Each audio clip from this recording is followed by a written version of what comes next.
Alright, so today we are going to put on this 80cc kit on this Trailmaster 50 and see how it does. This particular unit didn't have a whole lot of compression, and we've had a couple like that, so I decided to go ahead and get a whole different cylinder, piston, everything. Since we were doing that, I went ahead and got an 80 kit because they're about the same price and comes with all the gaskets and everything.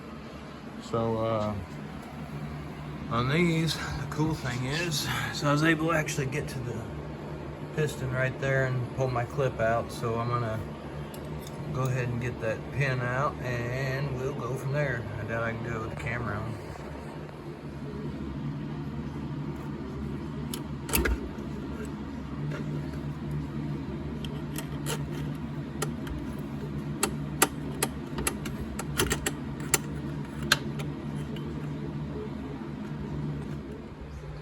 So here's the difference.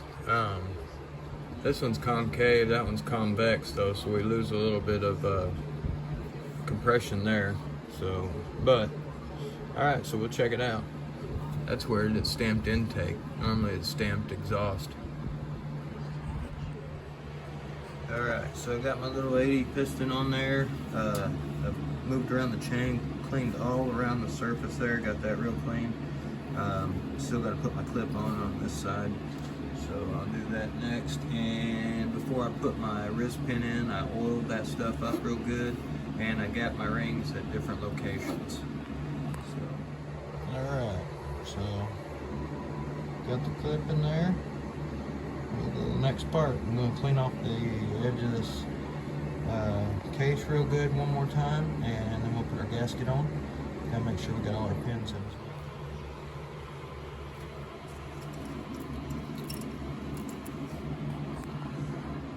Alright, so I like to smear some oil around the top of my cylinder, and it's probably a little excessive, but it'll be alright. Wipe some of it off, and that way your piston rings helps collapse them.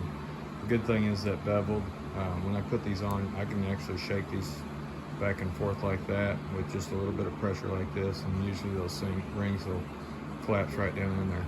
So let's say you have the gap on this side, you can push the cylinder a little bit this way. It'll help where the gap is to compress first, and that way instead of doing it on the other side, if you have the gap over here, this will be pushed in, it'll push the gap out, and sometimes your rings will pop off your piston. So just a little bit of heads up, because I don't usually use any kind of ring compression tools. So once I get it down here, I'm just going to run a screwdriver and set it in between these two bars here. So that'll hold my timing chain and keep my gasket down there from getting dirty. And now I can work on my piston.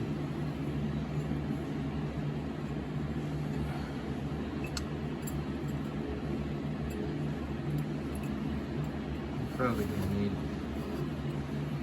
2 hands.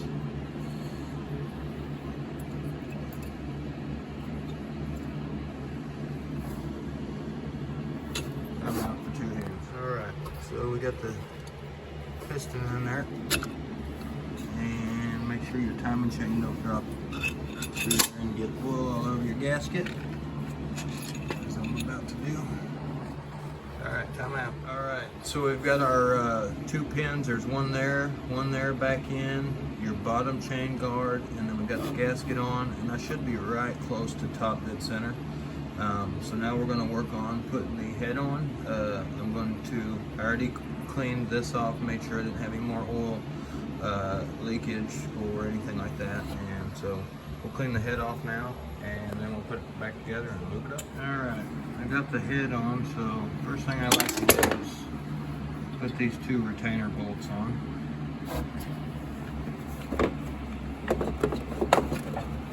Try to throw my screwdriver where I can't get it. It's gonna take 2 hands.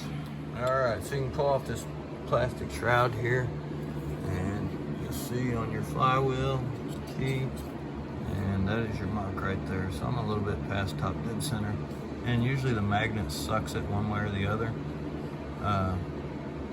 or the piston itself, crank, whatever it is, it don't like to stop top dead center. So just alright, so we're about to put the cam in. We need to line these 2 lines up with the edge of that head.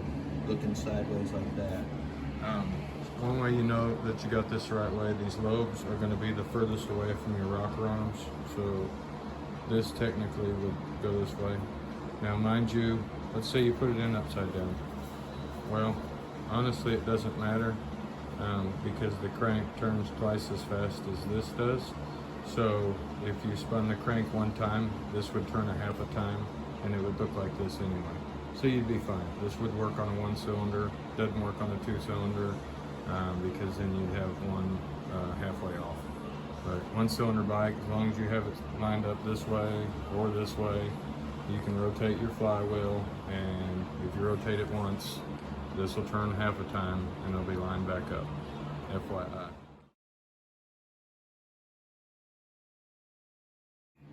Alright, so I got my cam cradle on, and there's I think there's a guide pin here and here, or there and there. And then one of these has got a beveled shaft that holds the rocker, so if it don't go on, look down your little deal here. I think it's that bottom one, the exhaust, that has a beveled shaft. So if it don't go on right away. I think I got it set in time.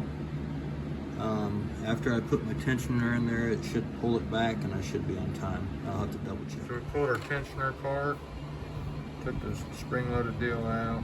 Now we can just hit that deal. We'll bolt it back up, pop the spring in there, and it'll tension on up.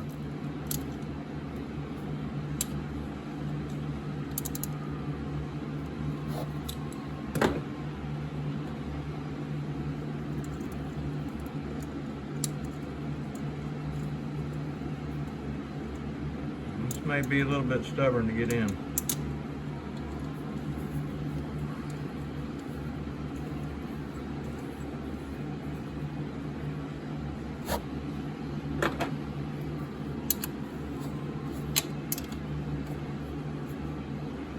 I suggest at this point spinning your motor and checking your timing. So I spun the motor a couple times and we are at top dead center right there. And our cam, which you can barely see, is right there on the edge. So we are good to go.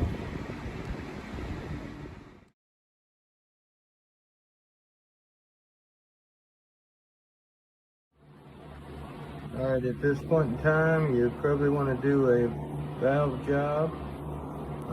So check your valves, get some filler gauges and check them out, 4 and 5.0405. Alright, so we're getting the valve cover on, and don't forget on this vent here, there's a little bitty gasket goes right there. So you got those 2 little bitty bolts and then the 4 main ones.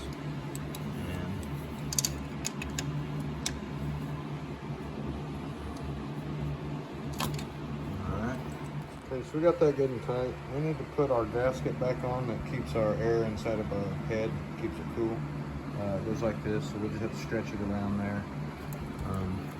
Probably easiest to put it in from the bottom first, I imagine.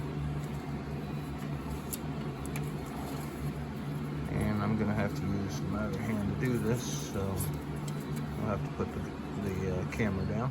Alright, got the gasket in place.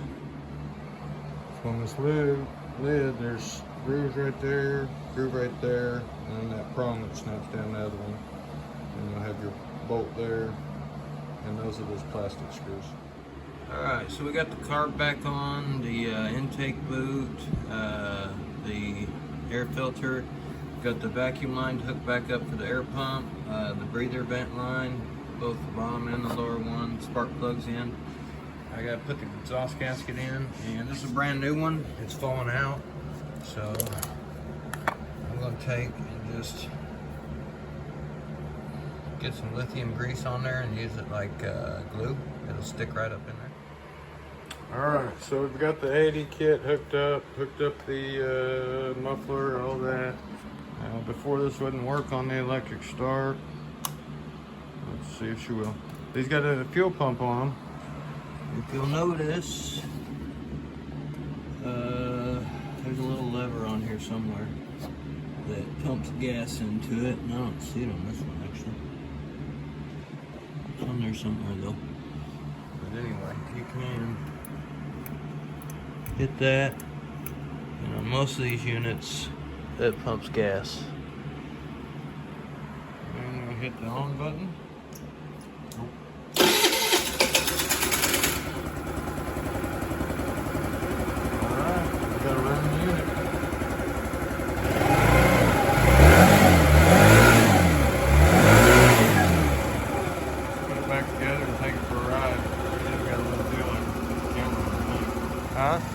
sounds a lot better.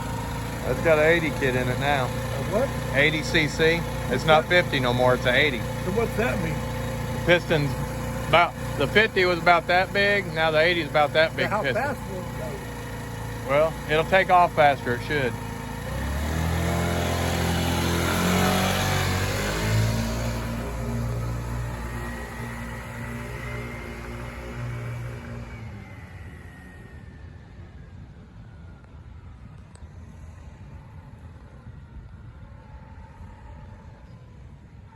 I think he's got flip-flops on. No helmet.